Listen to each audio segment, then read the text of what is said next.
Welcome back to The Herd. Joy Taylor in for Colin Cowherd all week as he is on vacation alongside Alex Curry. Very excited to have my friend Bucky Brooks in studio, Fox Sports NFL analyst, and on Fox Sports Radio, Sundays 9 a.m. to 11 a.m. Eastern, former NFL scouts. Yeah. What's up, Bucky? What's going on? My favorite people. What's happening? What's going on? Former NFL player as well. Let's mention that. So there's quite a bit going on. This NFL offseason has been very interesting. Yeah. We are going to get some news about Deshaun Watson and what's going to go on with that within the next few days because he is in the hearing right now. But I have a little theory. Okay. Not a theory, like an idea. All right. What's the theory? I want to float by you. So I've sold all my Baker stock. I'm out on Baker. I think he's a bridge quarterback at this point. We have more than enough evidence of what he is. With a bad team, with a good team, it's fine. Yeah, playoff win over the Steelers. Congrats. Best moment of the Browns' life. But I've been pretty much on his side about I wouldn't play for the Browns again if I was Baker Mayfield. Well, it may end up being a year or indefinite. The indefinite part doesn't really matter.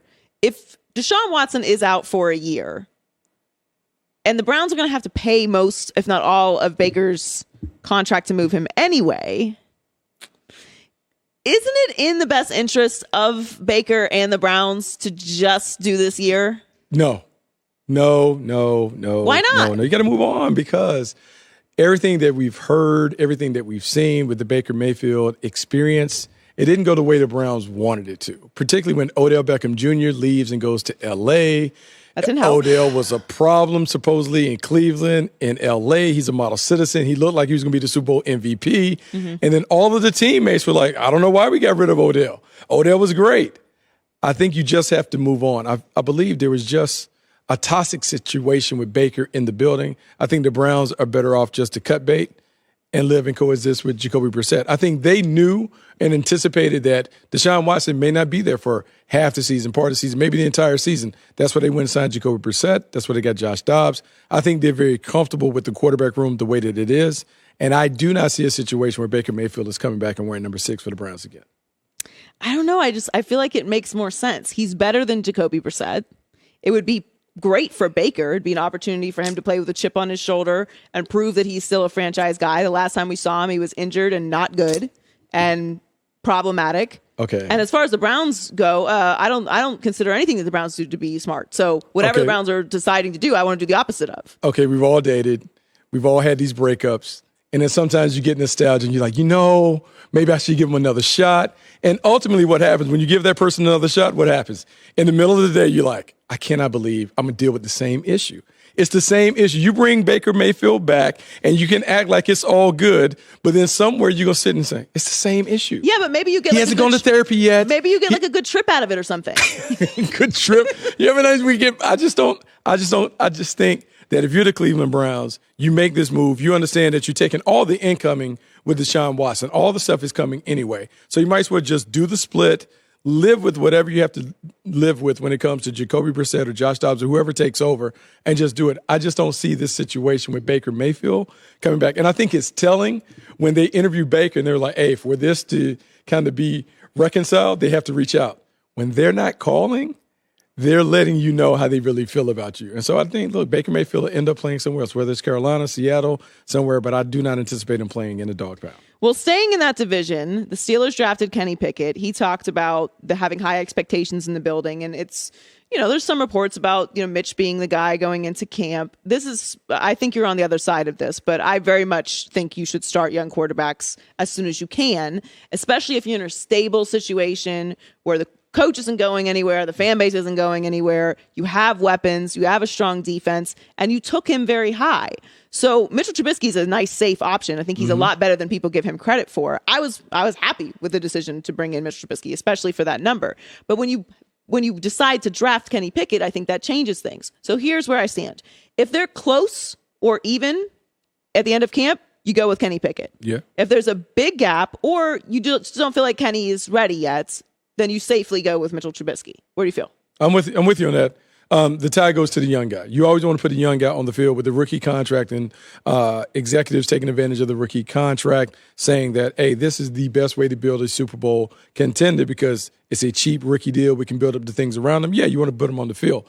But you have to go in knowing he has to earn it because he has to convince his teammates that he's ready to do that. So what you do is you stagger the situation where, hey, Mitchell Trubisky plays early in preseason games, and maybe you give Kenny Pickett 2 quarters to play. And then if it's a situation where he begins to show, you give him more. And then by the third or final preseason game, then you make that situation. But you go in thinking, hey, Mitchell Trubisky is the starter, but I want to give Kenny Pickett every opportunity to change our mind. And if he does that, he wins it. If not, you go with Mitchell Trubisky, and then you wait for any opportunity to put him in to then get him in. But the goal should be Kenny Pickett is going to be on the field for the Pittsburgh Steelers sometimes this year. So a team that I think has a lot of pressure on them is one we and Alex were just talking about, which is the Los Angeles Chargers. Love Justin Herbert. We all love Justin Herbert. But Joe Burrow was just in the Super Bowl with a team in the Bengals that we don't consider to be the most functional organization. He's kind of removed a lot of excuses for these young quarterbacks. So he's either really that great or it can be done, and you've got to, you got to level everybody up. How much pressure is on the Chargers this year? I feel like they have to make the playoffs. Oh, they have to make the playoff and make a run. And it's not only the pressure on Justin Herbert. The pressure's on the coach. Yeah. Because the last time we saw the Chargers, all of the conversation was about Brandon Staley and his analytical tilt in terms of how he calls the game, going for it on fourth down, doing these things, the way they played out, didn't fix the defense. Well, now they went out and they have an all-star team. Khalil Mack comes over. They did some expenditures in free agency to fortify their defense. You got J.C. Jackson and those guys. This team has to, at a minimum, get to the playoff. In my expectation, they have to win in the postseason. So, yeah, we can put it on Justin Herbert. I think the coach feels far more pressure than Justin Herbert. Justin Herbert is a star. Justin Herbert is a deal. I think Justin Herbert is a top 5 quarterback. We want to see him level up in terms of getting the team going so he can get his flowers. But now the pressure is on Staley. Staley has to get this team over the hump, but Justin Herbert has to play well as well. All right, so the Cowboys fans are really mad at me. They don't like me right now because I've sold my stock in the Cowboys. I've been a big Cowboys defender for a long time. I love Dak Prescott. My mom's a Cowboys fan. I love Skip Bayless. Skip Bayless is a Cowboys fan. And I've been suckered. I've been suckered into this Cowboys nonsense. I believe I recall correctly, you are not a sucker for the Cowboys.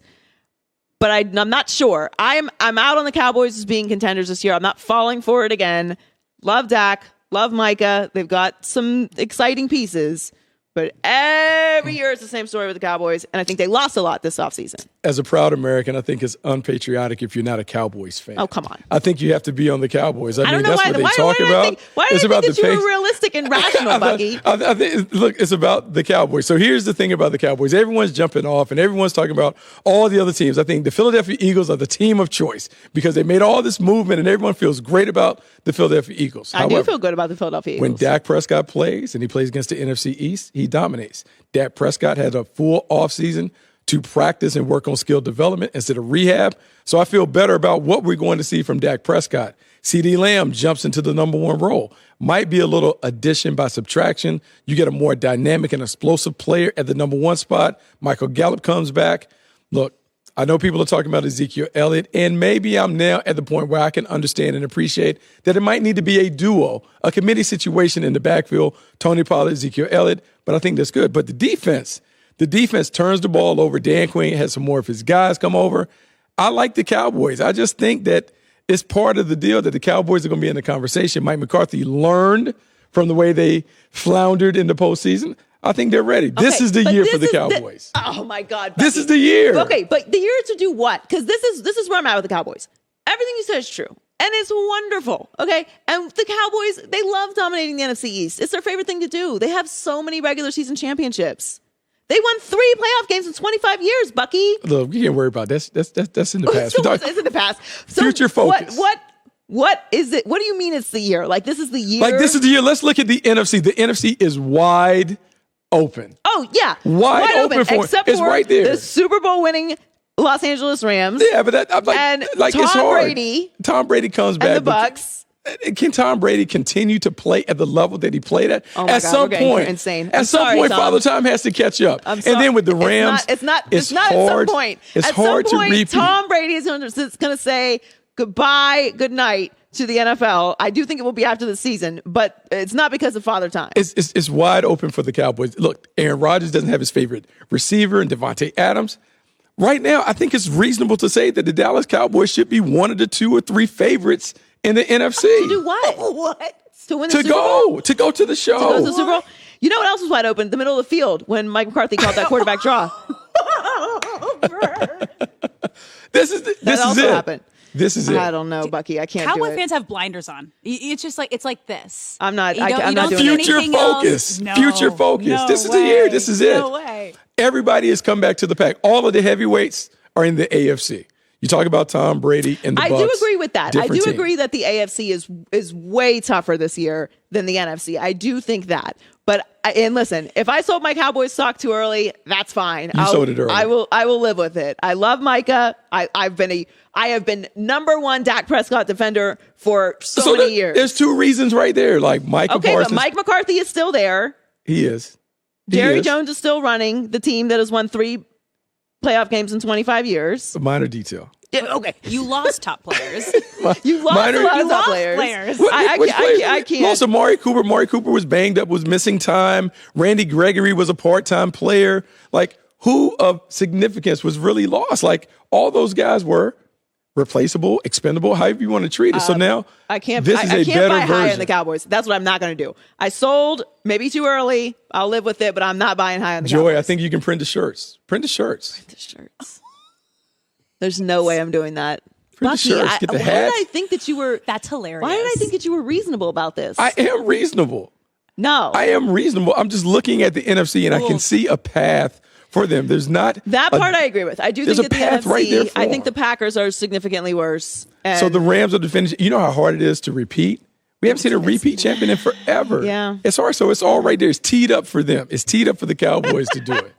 Thank you so much, Bucky, for jumping on with us. Love having you in studio. Hi, everybody. Thanks for watching. Subscribe here to get the latest from the show. Also, be sure to check out more of the best clips from The Herd or go watch a few segments from other shows on FS1.